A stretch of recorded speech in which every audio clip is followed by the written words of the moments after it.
Okay, we are live. Let's see if there's going to be a Q and A session. So if anybody's got a question, let me know. Please let me know, and I'll answer that question. So, you got any questions or whatever? Let me know.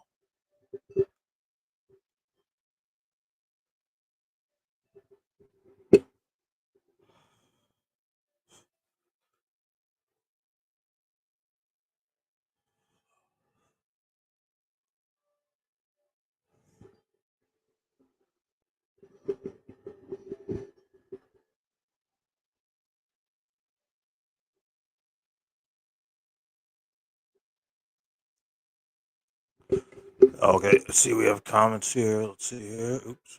Okay. I'm doing good.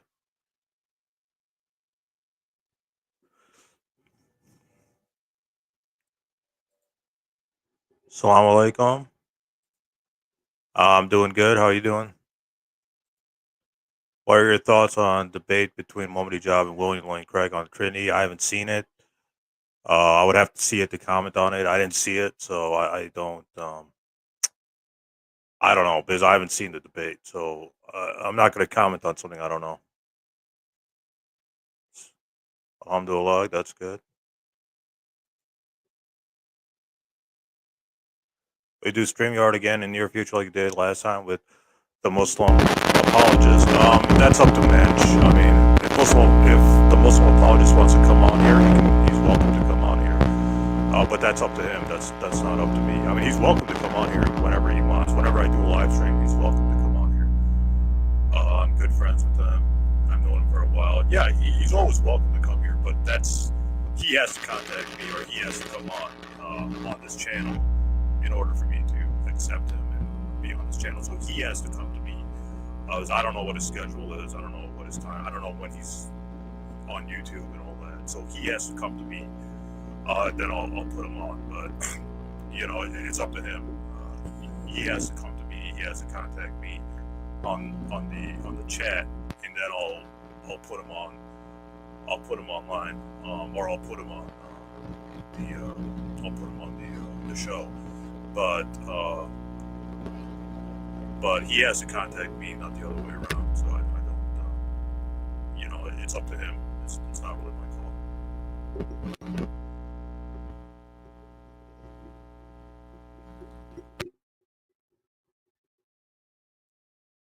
Your mic is really sketchy. I'm sorry. I mean, I'm using a new microphone, so I don't know. And I'm using the free version because I'm a cheap ass. I'm using the free version of Livestream, so maybe that's it. But again, I don't know. I don't. Or maybe it's the volume. Yeah, it's the volume. Okay, so I'm sorry. I fixed the volume. So yeah, it was on my end, not streaming. If anyone's thinking about coming to Christ, being forgiven for their sins, and have true eternal life, this is your sign. Jesus saves. Come to Him. Jesus say, what Jesus you following? You following the Jesus of the Gospels, or you following the Jesus of Paul? Because Paul is the one who came up with that atonement stuff, not Jesus. I mean, read what Jesus says. He says, "I'm not come to destroy the law, but to fulfill." And Jesus also says in the Gospel of Mark, the Gospel of Matthew and the Gospel of Luke, that heaven will pass away until one jolt of the law is fulfilled. So Jesus is saying fulfill our script. Jesus also says scripture can't be broken. The Old Testament can't be broken. And Jesus taught water baptism, forgiveness, and obeying the Mosaic law. If you read the Gospels of Matthew, Mark, and Luke. So what Jesus are you following? Are you following Paul's version of Jesus? Or are you following the gospel version of Jesus? So it's up to you. I mean, what Jesus are you following? Much better now, okay.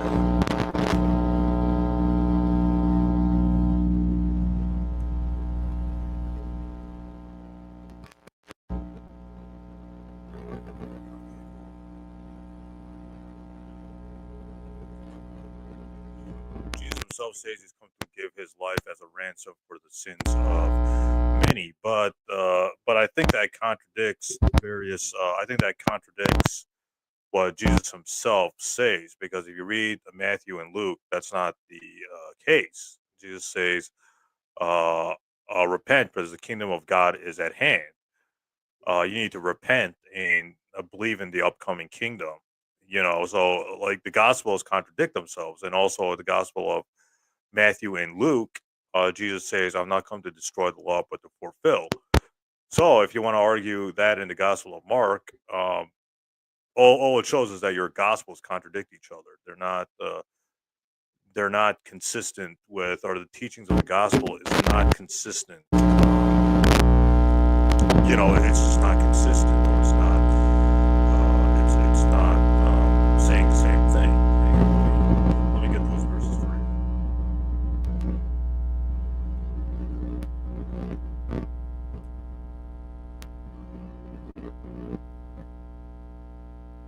Yeah, so if you read Matthew chapter 17, verse 19, Jesus taught that people should obey the law, and he came to fulfill the law, not to abolish it.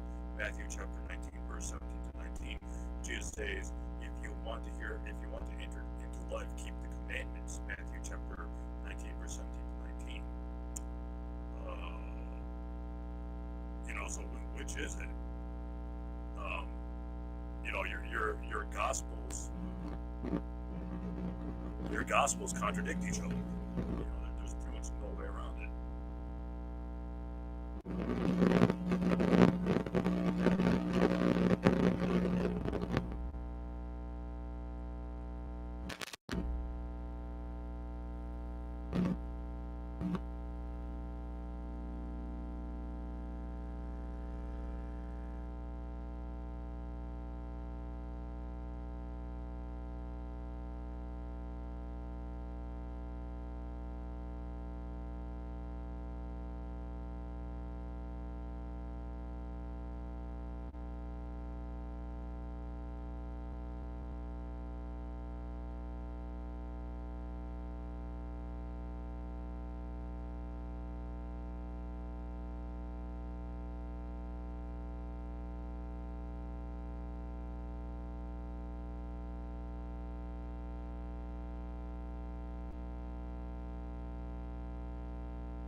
Okay.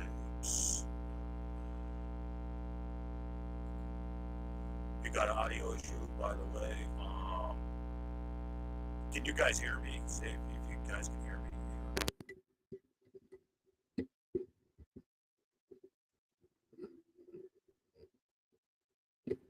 Can you guys hear me? Yeah, I don't know. Hang on. I don't know what the. I don't know how to.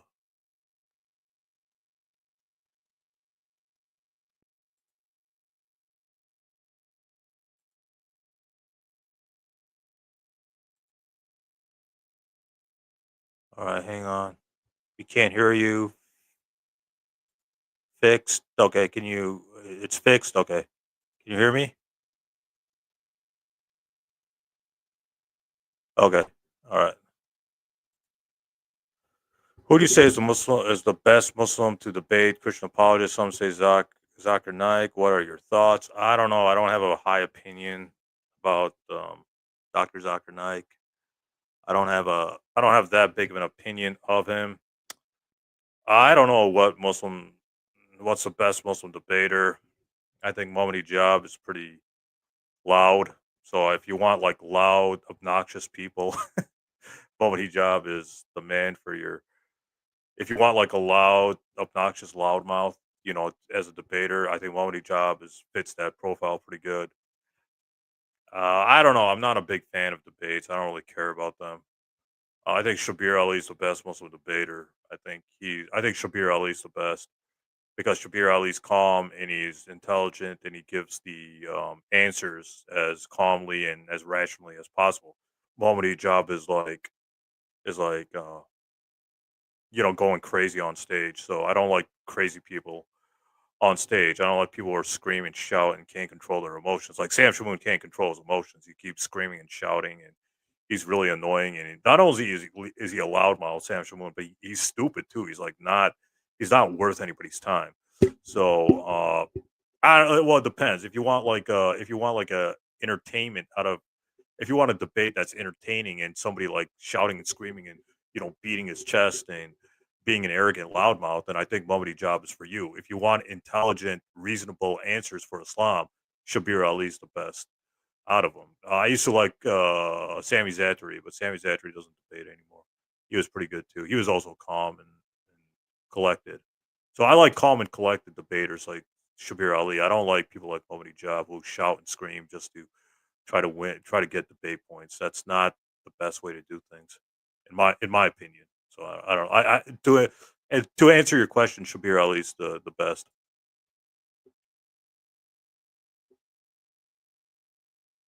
All Muslims are guaranteed heaven. If you read the Quran, chapter 98, verse 7 to Quran, chapter 98, if you read the ending, Quran, chapter 98, verses 9 to 11, I believe, or Quran, chapter 98, verse 7, it says, those who believe and do good have a reward with God. So if you read the Quran, chapter 98, verses 7 to 11 or 12, or whenever it ends, it says that as long as you believe and do good works, you go to heaven. You're guaranteed salvation in Islam. So that's pretty much about it. If you do the five pillars and you do good works, then you go to heaven.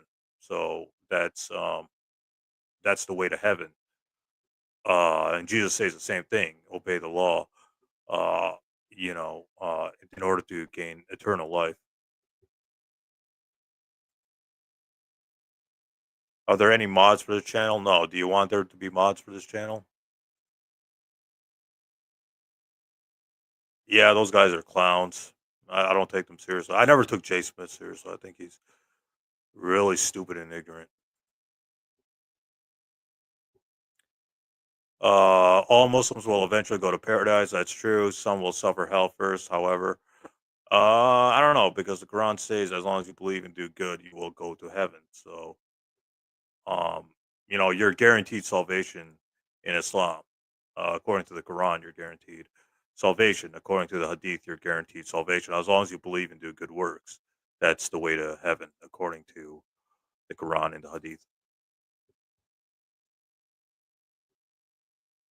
Yeah, I mean, I agree that the Gospels or the New Testament says Jesus was crucified.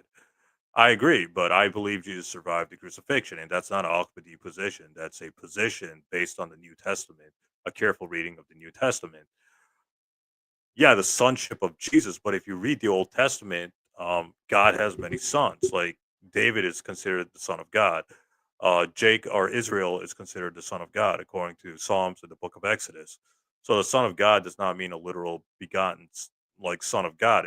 Son of God is a term used to mean somebody in a relationship or somebody in a close relationship with God. It doesn't mean a literal like begotten son of God. So son of God does not is not a unique term to Jesus. Read the Old Testament. David and Jacob are considered, or David and Israel are considered sons of God. So this doesn't that doesn't prove anything.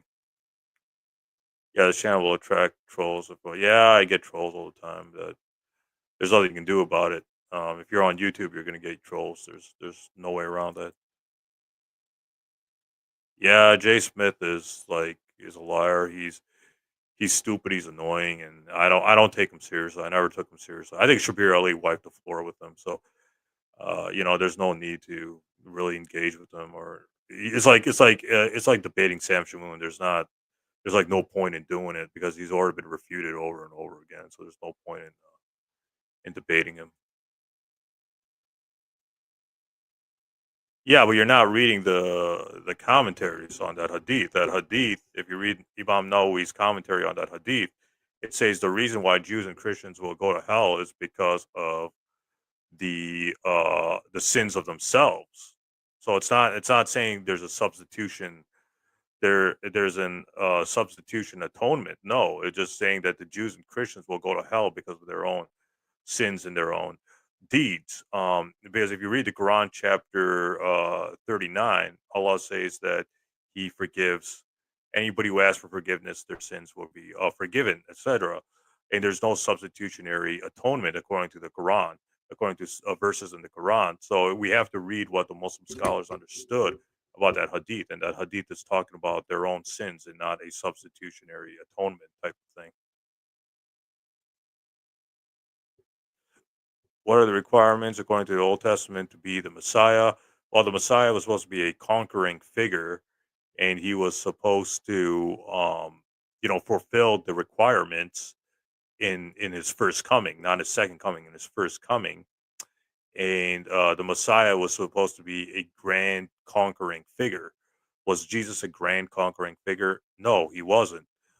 So there's a lot of problems with saying that Jesus is the Old Testament Messiah because he didn't fulfill anything. So that's a big problem for Christians, not for Islam. All right, I'm gonna head out. Have a good day, friends. I can call you friends, but you can't call me one.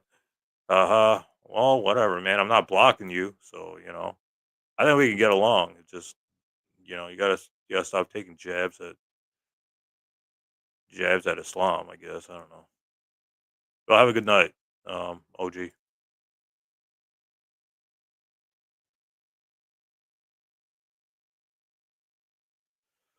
John chapter 14, verse 6, the Bible states, I am the way, the truth, and the life. No one comes to the Father except through me. Christians say Jesus is God, even though he's a prophet. Can you please explain? Yeah, I mean, well, first of all, why is that only in the Gospel of John? Why is that not in Mark, Matthew, and Luke? Second of all, Jesus says, I am the way, the truth, and the life. No one comes to the Father except through him. Yeah, exactly. Because Jesus was, the prophet at that time. So, of course, no one's going to come to God through Jesus. No one's gonna do that. But regardless, notice what notice what Jesus says in the Gospel of John, chapter 17, verse 3. He says, God is the only Father. The Greek word is monos. So if Jesus says God is the only Father, or God is the only true God in the Gospel of John, chapter 17, verse 3, that means that Jesus is denying that he's God, and he's saying only God is God, according to John chapter 17, verse 3. So Jesus says that only God is God, and he's not co-equal with that God. Thanks for being respectful, though. You are actually answering. Yep, I try to do that from time to time.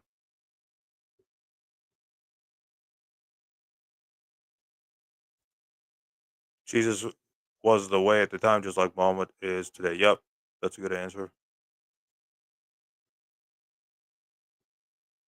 No, the Gospels were written in Koine Greek. They weren't written in Syriac or Aramaic. Jesus spoke Aramaic, and the Gospels were written in Greek. So you got a problem there because Jesus and his disciples spoke Greek, or I'm sorry, Jesus and the disciples spoke Aramaic. They didn't speak Greek, yet the New Testament's written in Greek. So you got a big problem there with translation, et cetera, et cetera. So a lot could have been lost in translation or made up. So you got that problem.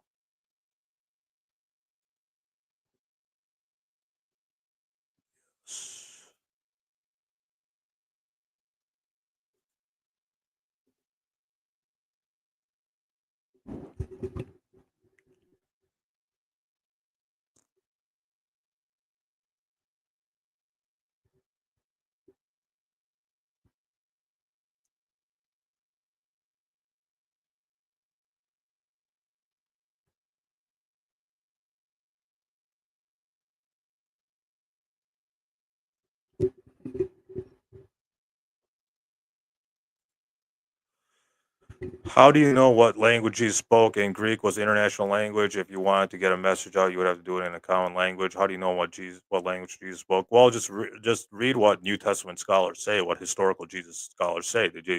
Jesus and the disciples spoke Aramaic, and Greek was the international language. Well, yeah, but there's still a problem because Aramaic is a Semitic language. Greek is an Indo-European language. So you got a serious problem because Jesus and the disciples spoke in Aramaic, right? And the New Testament is written in Greek in lands outside of where Jesus was preaching. Jesus was preaching in, Israel, and the Gospels were written in, Rome and in Turkey, etc. So the Gospels were written in different languages in different countries, who and people who are not eyewitnesses to the events that are described in the Gospels. Like the Gospels of Matthew, Mark, Luke, and John were written by anonymous Greek authors. According to even Christian scholars, they're even admitting this. If you read Raymond Brown's Introduction in New Testament, etc., he admits that the Gospel were written by anonymous people, who have no connection to Jesus and the disciples. So, like, how can you trust the New Testament when it's not written in the language Jesus and the disciples spoke?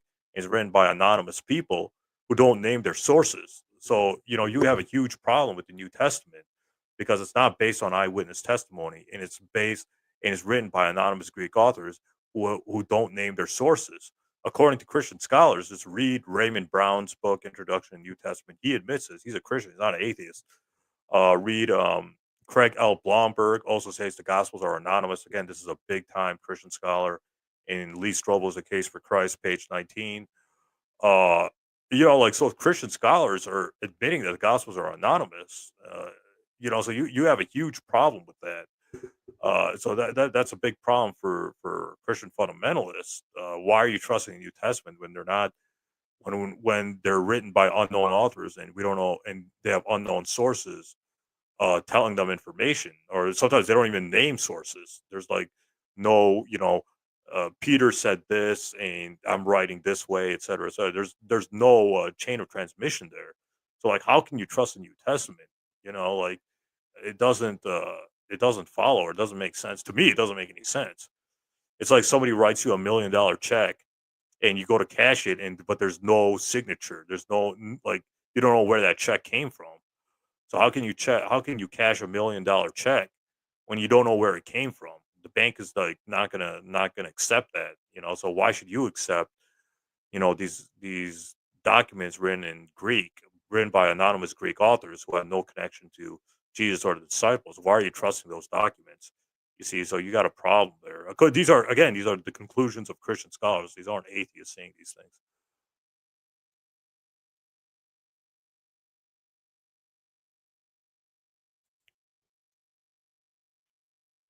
What is the primary source for Jesus' life? Alexander the Great established Greek as the language of all lands. Even Egypt was owned by Greeks at the time.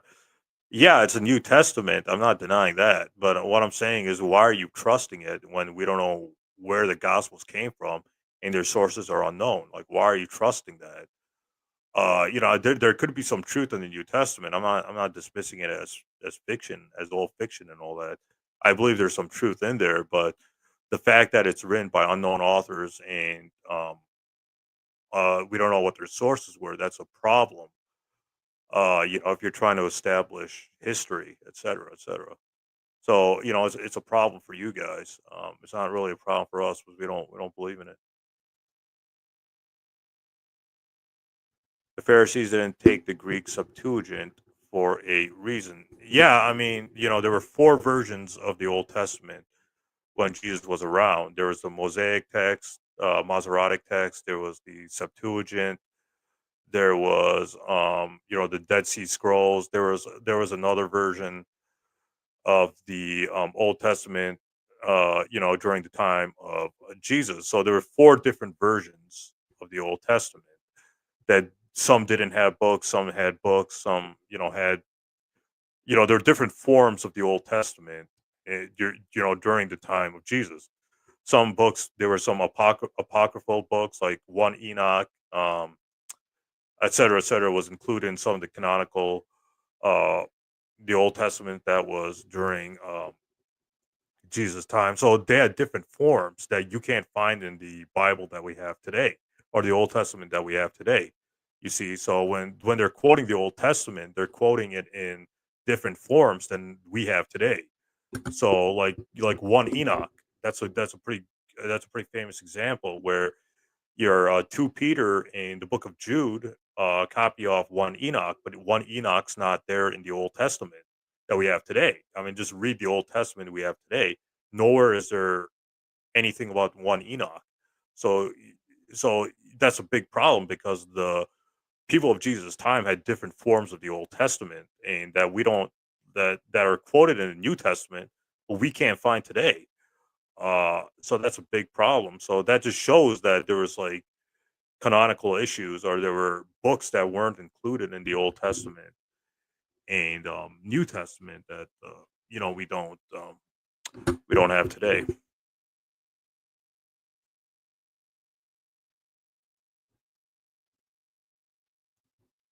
Aramaic was used every day. Hebrew was a religious scripture language for scripture and worship. Koine Greek language were all used by the Roman Empire. Exactly. So notice what you say. You say Aramaic was used every day. Jesus and the disciples, or at least the disciples, were illiterate. Read Acts chapter 4, verse 13. It says that the disciple Peter and James, or Peter and John, were said to be illiterate, unschooled, untrained. They didn't know how to read, and they didn't know how to write according to the New Testament. Acts chapter 4, verse 13. So if the disciples were illiterate and didn't know how to read and write, they of course did not know anything about Greek, or they didn't know how to, read and speak in Greek. So how can they, communicate to people who were writing in different languages? I'm pretty sure the people who knew how to write and speak Greek did not know how to communicate in Aramaic, and vice versa. The people who spoke Aramaic did not know how to communicate in Greek. So like any way you cut it, it's a big problem because there's a language problem with the New Testament. It's written in a different language that Jesus' disciples didn't speak. So that's a big problem for you Christians, not for us. Injil is a transliteration of the word Angelion. The Quran contains reference to the Greek text and affirms as the gospel. No, it doesn't. The Quran chapter 3 verse 3 says Allah revealed the gospel. Quran chapter 5 verse 46 says Allah revealed the gospel. The revealed gospel is not the written gospels of Matthew, Mark, Luke, and John. I challenge you, where in the Quran does it say New Testament? Where does it say Bible? Where does it say Old Testament? Those words never appear in the Quran. The Quran's talking about the revealed gospel, not a written gospel. The Quran's talking about the revealed Torah, not the written Old Testament books. So that when the Quran's talking about the revealed gospel, it's not a written, you know, gospels of Matthew, Mark. It's not the written gospels of Matthew, Mark, Luke, and John. It's the revealed gospel. The revealed gospel is not a written gospel. You see what I'm saying? So it says Allah revealed the gospel to Jesus in the Quran chapter 5 and the Quran chapter 3. Is that the written like New Testament books, Matthew, Mark, Luke, and John, we have today? No, because Matthew, Mark, Luke, and John came after Jesus, after Jesus' time. It did, Jesus did not write Matthew, Mark, Luke, and John. It was written after him. So how can the Quran confirm something that the word's not even there? Where does the Quran say New Testament? Where does the Quran say Old Testament? Where does the Quran say Bible? It doesn't say it anywhere. So that game isn't going to work.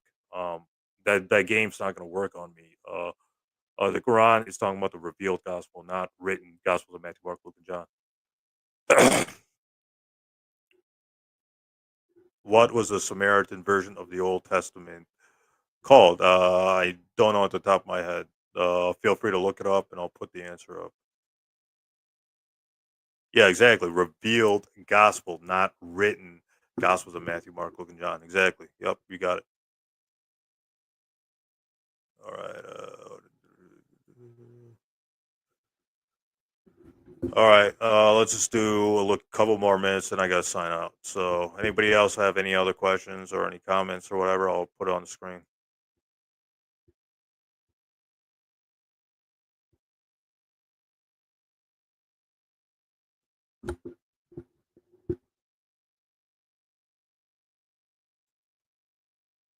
J Hudge, even if it is, I'm not 100% sure on. It would refer to something else. A similar etymology doesn't mean anything. Yeah, yeah, that's true.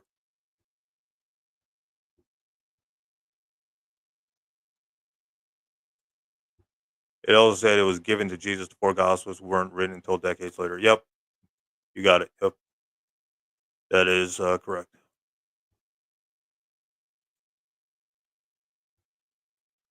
Oops. Samaritan Pentateuch is a version of the Old Testament. Yeah, it's a version. It probably has more books or less books than the canonical Old Testament or something like that. Yeah. Peace be with you. Peace be with you too.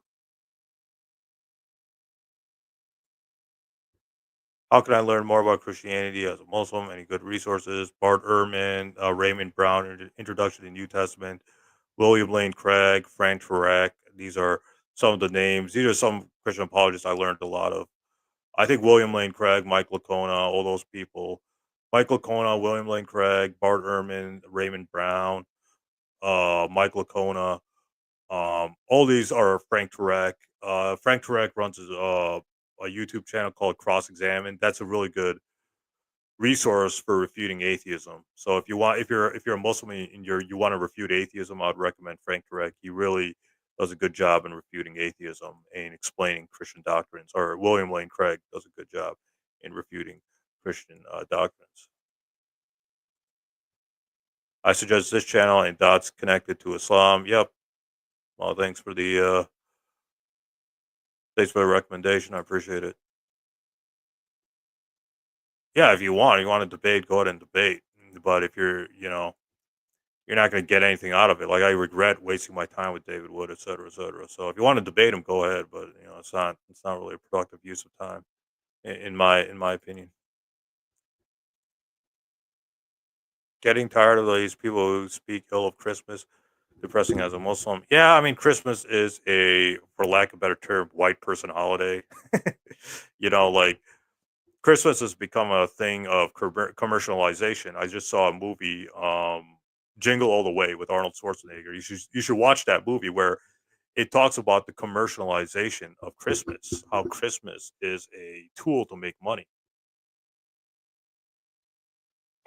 or a way to make or a way for these corporations to make money off, toys, video games, action figures, cards, clothing, like whatever. Like, these corporations want people to spend money on Christmas for Christmas gifts, for holiday shopping, et cetera, et cetera. So Christmas is a big global commercialization or a big global corporate cash grab where these corporations, hype Christmas up for people to buy, more shit that they don't need. Like Christmas, think about it. Christmas is a way for people to get out there and spend more money, for corporations to advertise whatever product they're selling so people can buy it in time for Christmas, like video games, PS5 games, Xbox. Notice how like Xbox and PS5, I was just playing PS5 the other day and they had a huge holiday sale. You can get Spider-Man 2 for $40. You can get I don't know, The Last of Us Part 2 for cheap. You can get NBA 2K 24 for cheap, and all these like big PS5 games for cheap. And Xbox had the same thing. Xbox had a holiday sale where you can get Halo Infinite for $20, even though it's like regularly $60 on their Microsoft store. You can get what you would call it, the Halo Master Chief Collection for $10, even though it's like $40 normally. So these PlayStation 5 and Xbox, they have holiday sales in order to boost their capital or in order to sell more stuff because it's the holidays. So this whole Christmas thing is a big holiday cash grab or some kind of like uh, corporate way in order to make products available to sell. So it's all about like selling and stuff like that. So Christmas has become like a commercialization, where people just want to sell you stuff because it's the holidays. So it's a big corporate sellout. It's a big corporate cash grab. So people can, so corporations can sell you stuff and you buy it because it's the holidays. So it's a big, watch the movie Jingle All the Way. It's a really good movie and it really nails this commercialization of Christmas. Yeah. Okay. No, I'm not. I'm not on Discord.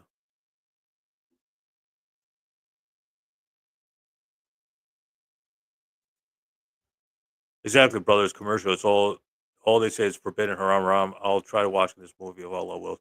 It's just a corporate. It's like you think about it. They want you to buy a Christmas tree. They want you to buy. They want you to put Chris. They want you to put presents under the Christmas tree. They want you to buy uh the latest Xbox game for sale, or the latest PS5 game for sale, or some kind of PS5 accessories, or some kind of kitchenware, or some, like, if you go to Target, like, I always go to Target during the holidays, and they always have like Christmas sale or holiday special, you know, this percentage off of this item or percentage off of this item, like vacuum cleaners, I don't know, like 20% off, or some kind of like kitchenware, like 20%, 30% off. Like you know what I mean? They want to sell, because the holidays is people are going to buy stuff whether they celebrate Christmas or not.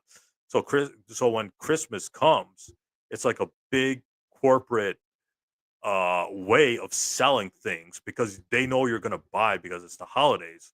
Regardless, if like, even if you don't celebrate Christmas, you're still going to buy, because you're going to see that sale, or you're going to see that percentage off, and you're going to be like, this is the perfect time for me to buy that vacuum, or this is the perfect time for me to buy that Xbox game, and you're going to buy because it's the holidays, and people, like, either they don't have it, either they're off because of the holidays, or they got some money because of Christmas time, and they just want you to spend, spend, spend, and buy, buy, buy. So it has nothing to do with celebrating. It has nothing to do with like a religious overtone. It's a commercialization. So people get out there and buy from Target or Best Buy, or you know, the Microsoft store, or the PS5 store, the PlayStation store, etc. They want these corporations, Target, Best Buy, Walmart, PlayStation, Microsoft. They want you to buy their product in holiday time, because they know you got the time and they know you got the money. So they want you to spend your time and money shopping their items, because they know you're going to buy it because it's the holiday season. So it's a big commercialization of trying to sell you things sometimes you don't even need. You don't need like the latest NBA 2K, or you don't need the latest um, PS5 game. Not always. Uh, so like, I'm a big fan of Spider-Man, and I just saw on the PS5 store they have Spider-Man for $40. Normally that game is $70 on their store. Why is it $40 now? Because it's holiday season, and they're gonna see it's on sale. That Spider-Man 2 game for PS5 is on sale, and they're gonna buy it because it's on sale. So that's how they boost their sales, by exploiting the holiday season, saying it's the time to spend and all that. So corporate ca- it's a big corporate cash grab for these big organizations. So Christmas has lost the religious overtones. It's more of a commercialization. So watch that movie, Jingle All the Way. It's a very entertaining movie, but it has a way of explaining what Christmas really is for these corporations.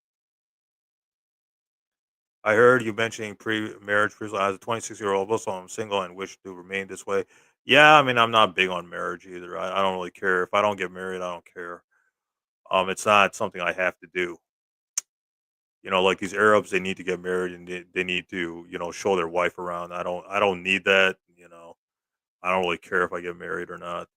Plus, it's a big financial burden, because a lot of these women, they want you to pay for the wedding ring, or their wedding party, or their wedding nuptials, or a lot of these women, they just want to exploit your money for their wedding ring, or their wedding nuptials, or their wedding parties, and the wedding, et cetera. And then you got to pay a dowry. So it's a huge financial burden, because a lot of times, like, the man has to pay for everything. So I don't want my money going on to my wife, but like most of my money going to my wife. That's just ridiculous. Like, if I get married, I'm pretty sure she's gonna make me pay for everything, or she's gonna make me pay for a majority of things. Not everything, but a majority of things. And I don't want that. Why do I gotta spend my money on my wife? Why do I have to do that? Like, that's gonna financially bankrupt me if I do that. I know my friends who got married, and like 2 years later, 3 years later, they get divorced, and the wife takes like most of everything. They take the wedding ring, they take the cars, sometimes they get the house, sometimes they get the what you call it, they get their TVs, or they get their, they get their materialistic things, when they get divorced. That's a big problem right there. It's like it's a financial headache, or it's a financial nightmare getting married, because you got to pay for everything, and like not everyone, that's not always a good thing. So that's why I don't want to get married unless she has like a very like high paying job. I don't want to get married, like because I can't afford it. Like, what is this? You gotta buy, you gotta pay for the wedding party, you gotta pay for the wedding rings or whatever, you gotta pay for this and that, you gotta give the dowry. It's a financial nightmare getting married, man. Like, I can't afford that. You know what I mean? Like, so that's why I don't care if I get married. If I don't get married, I save my money. That's a good thing. Because right now the country's not doing good economically,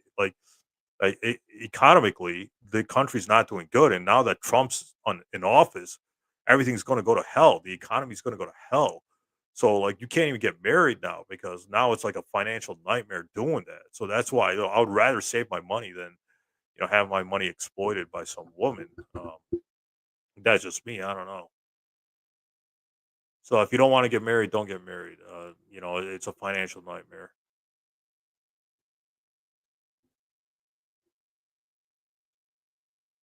Okay. So what? I mean, what does that have to do with anything? Similar concept. Yep. I agree with you about Christmas complete commercialization. Indeed, yeah. It just they just want to sell you things. I mean, just go, don't take my word for it. Go to Target, go to Best Buy. They have holiday sales, 20% off. This vacuum, 20% off, 30% off. This microwave, uh, $20 off, or you know, 30% off, whatever. They just want to sell you things at the holidays. That's all it is. It has nothing to do with the religious overtone now. It has nothing to do with Jesus' birthday. It's the holidays. You got time off. Spend your time, spend your money on, on these items that sometimes you don't even need. So it's a big commercialization to try to get you to buy this, buy that. Microsoft wants you to buy this. PS5 wants you to buy that. Best Buy wants you to buy this computer, or this TV, this new smart TV, because it's, I don't know, 20% off, 30% off, whatever. So they just want you to buy things in Christmas. It has nothing to do with it's not a religious. It has nothing to do. It's not a religious overtone anymore. It's not Jesus' birthday. It's get out there and try to spend as much money as you can, because they know you got the time and they know you got the money. I'll be back. Yeah, go ahead. We're gonna wrap this up in a few minutes, anyways, because I think we're at 42 minutes right now. I'm gonna wrap this up in the next 5 minutes or lesser. So I'm gonna wrap up this live stream. So this live stream's ending soon. So if you want to go, you go ahead. If you want to get out, go ahead, because I'm wrapping up anyways. I'm not gonna stay. Genuine Christians reserve Christmas a holy day.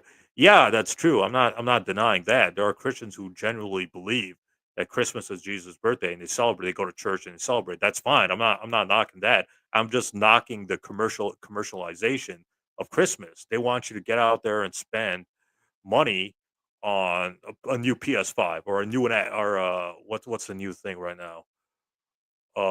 What's the new thing right now? Steam Deck, right? Or they want you to go buy the PS5 Pro. Even though I don't think that was for sale. They want you to go buy, these new clothes, or this new TV, smart TV, or they want you to buy this a new laptop, or they want you to buy this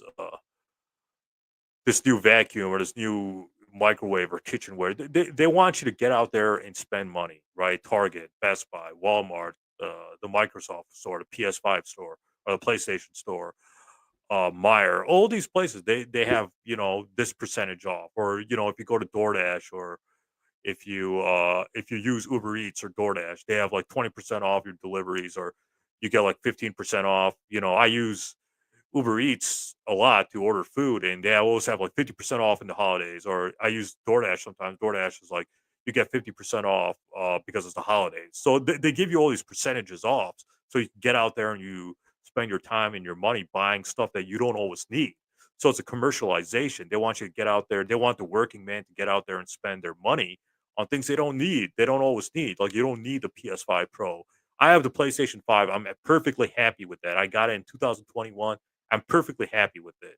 I'm not happy with the storage capacities, but I'm happy with with my PlayStation 5. I don't need a PlayStation. I don't need to spend 700,000 on a PlayStation 5 Pro, etc. So these corporations are like big, are like trying to sell you things at Christmas time. So again, if you celebrate, if you think Christmas is a genuine Christian holiday or a holy day, and you go to church, etc., that's fine. I'm not knocking that. That's okay with me. But the problem I have with Christmas is this globalized commercialization of Christmas. Like they want the working man to buy Christmas presents, and they want you to buy stuff in Christmas, and they're exploiting the working man or the working woman to go buy stuff for their kids to put under their Christmas tree. Like so it's a big corporate way of telling you get out your credit card. It's the holidays and uh, buy stuff that you don't necessarily need for your kids for Christmas or whatever. So that's the problem I have with Christmas. It's not. I'm not knocking anybody who goes to church and um, goes to the Christmas services in church. I'm not knocking that. That's fine with me. If you want to do that, that's okay with me.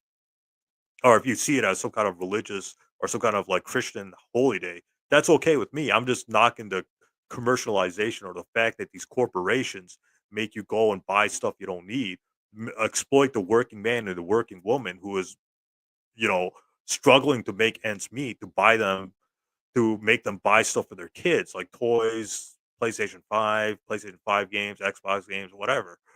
So that's the problem I have with Christmas. I don't care if you genuinely believe it's a Christian holiday. That's fine with me. If you go to church and you go to the Christian services in the church, on Christmas Day, that's okay. That's fine with me. I have no problems with that.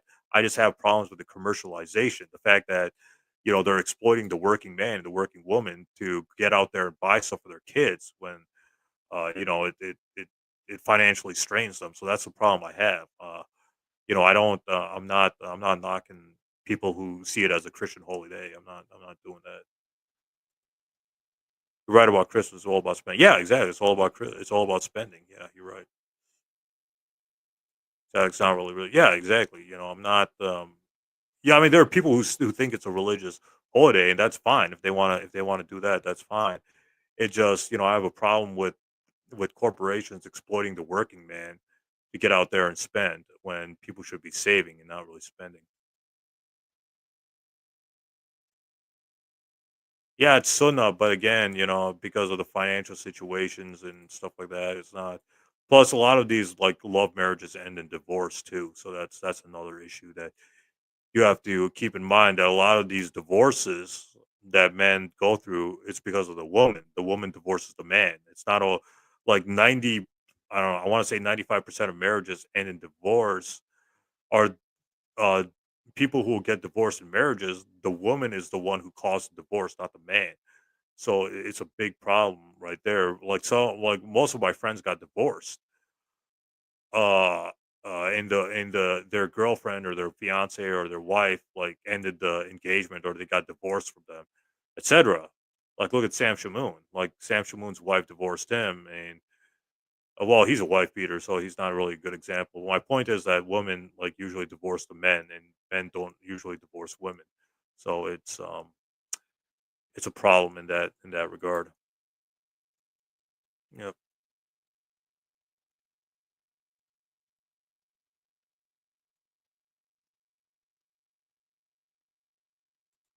But I do understand the concern. Oops, but there's barcode America. Yeah, there's benefits to it, but I don't personally I don't see any advantages doing it these days. Um, it's not it's a problem these days. Again, I'm not knocking marriage. If you want to get married, if you want to get out there and get married, go ahead. But I personally see it as more of a financial burden than any kind of like benefit or something. But that just me. I don't know. I mean, I'm not knocking marriage. If you want to get married, go ahead and do it. But just be prepared. Be prepared to um be prepared to lose a lot of your money, lose a lot of your sleep, lose a lot of your freedom when you get married. So be prepared for that. Yeah, exactly. There's issues here and there.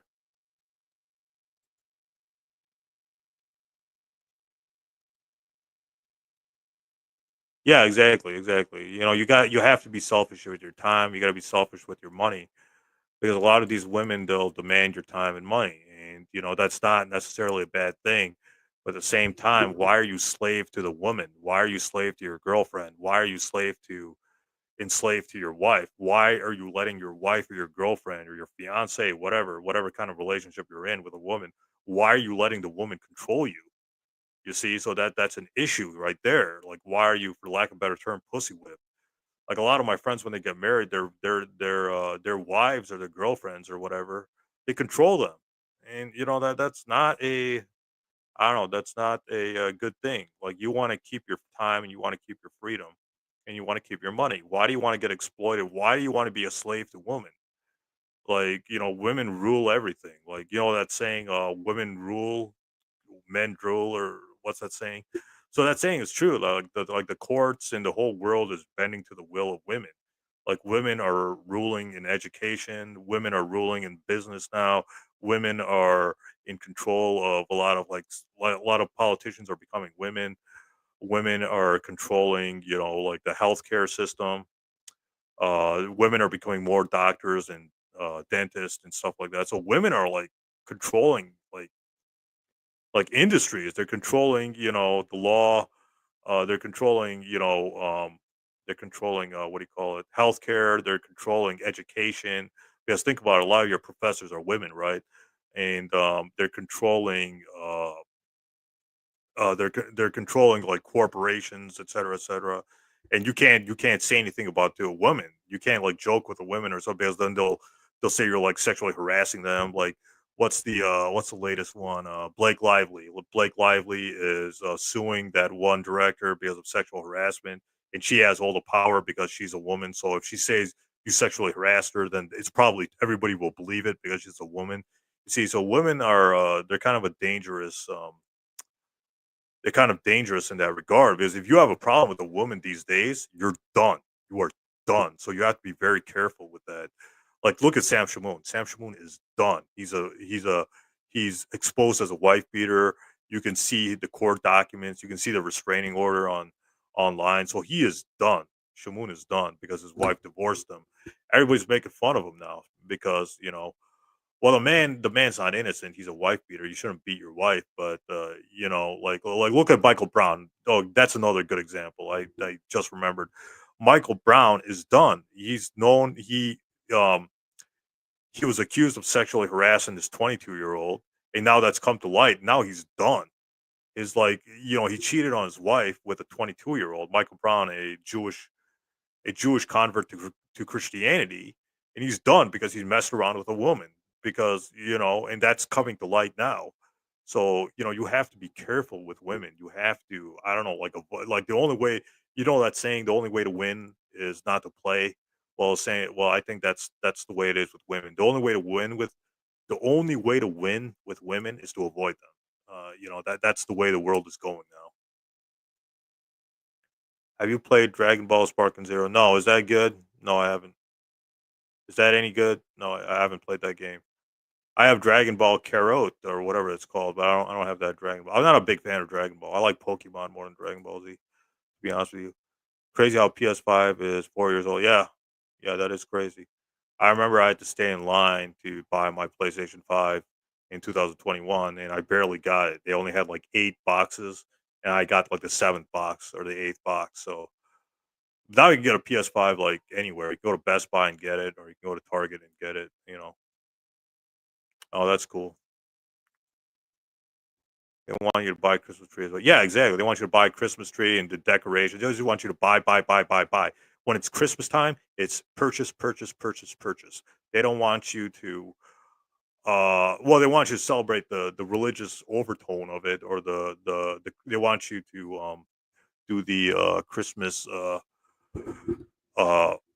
or celebrate the religious overtone of it, but they just want you to get out there and buy this, buy that Christmas tree, buy that Christmas decoration, buy that ornament, buy that. toys or buy those last minute Christmas gifts, etc., etc. That's what it's becoming.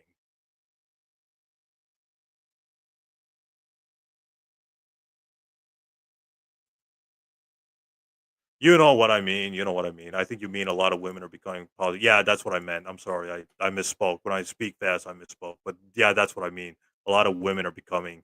My point is like politics is becoming more like women. Like Trump was up against two women. He was up against Hillary Clinton in 2016. He was up against Kamala Harris in 2024. So even women are running for presidents, et cetera. So, I mean, I'm not knocking that, but like my point is, women are becoming more and more powerful. And if you're a man, then you're going to get exploited by the woman. That's not always a good thing because these women will, like think about it, like a woman will not date you or marry you unless you have some kind of like social standing, unless you're a big time money making doctor or you're a big time lawyer or you have some kind of like big corporate job, whatever it is, whether you're a doctor, lawyer, engineer, whatever like big job you have, if you make that money, then the women will come to you, even if you're not that good looking. So it's all about a social stigma. It's all about a social status. What does this man have, and what is this man's social standing? Then I'll date him, or then I'll marry him, et cetera, et cetera. It's like women, they're not going to go after these losers. They're going to go after these winners, these financial people these people who are financially well established. Um, and that's not necessarily a bad thing. It just you go out. The saying, the world follows the winner, or you go with the winner. So that's the way how women are. They're not going to date people who are into like comics like me and stuff like that. They're going to date people who have similar interests. They're going to date people who are financially well off, uh, to further their selfish desires. So that's just the way women are. That's why like I gave up on dating or getting a wife or whatever because I just don't have time for it. I want to save my money. I don't want my money going to. I want to save my time and money. I don't want my time and money going to problematic sources like that. I don't know. Start praying. I don't know. It depends on your belief system. Are you strong in your belief? Or are you weak in your iman? If you're strong in your faith, then you should pray 5 times a day.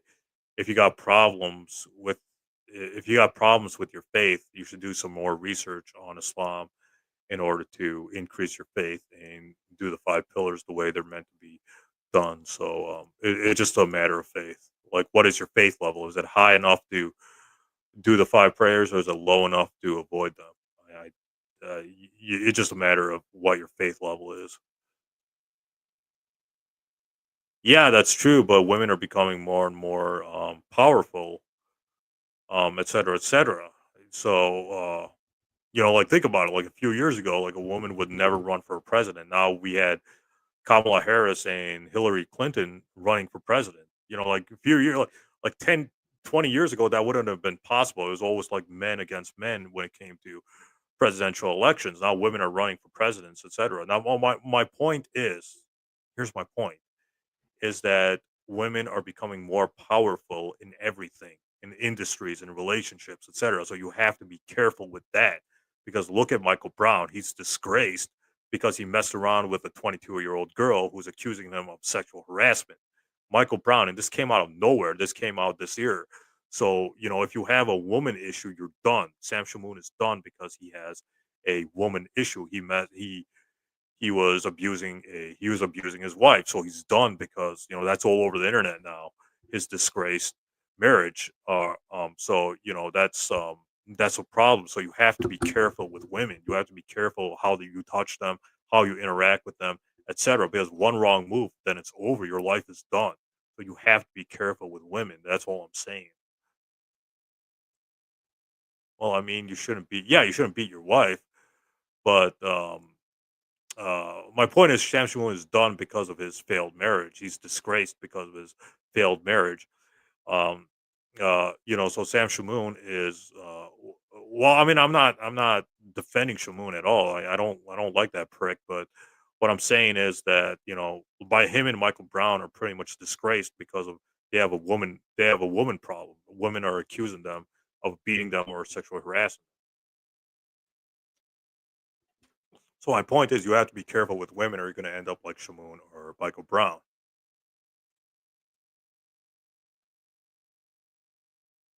Yeah, that's true.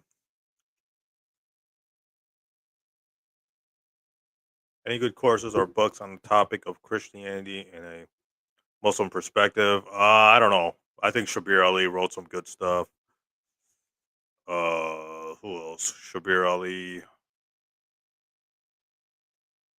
Yeah, I would just recommend Shabir Ali. Shabir Ali is like really good at. I learned a lot from Shabir Ali, so I would recommend Shabir Ali. Okay, we're right at 1 hour. Yeah, thank you guys for. I'm just gonna end this because it's been going on for 1 hour. So thank you guys for joining, and I will do another live stream soon. I will do another live stream soon. So thank you for joining, and have a good night. And salam, salam. So have a good night, everybody. Thanks for joining the live stream. I don't know. I'll let you know in my community tab. I'll let you know when the next live stream is. I think if I announce it beforehand, more people will know about it and more people will join. So I have to start doing that. Salam alaikum. All right, salam everybody. Have a good night. I'm gonna eat some dinner. Then I'm gonna probably go to sleep or do some other stuff, and then I'm gonna go to sleep. So thank you guys for joining, and have a good night.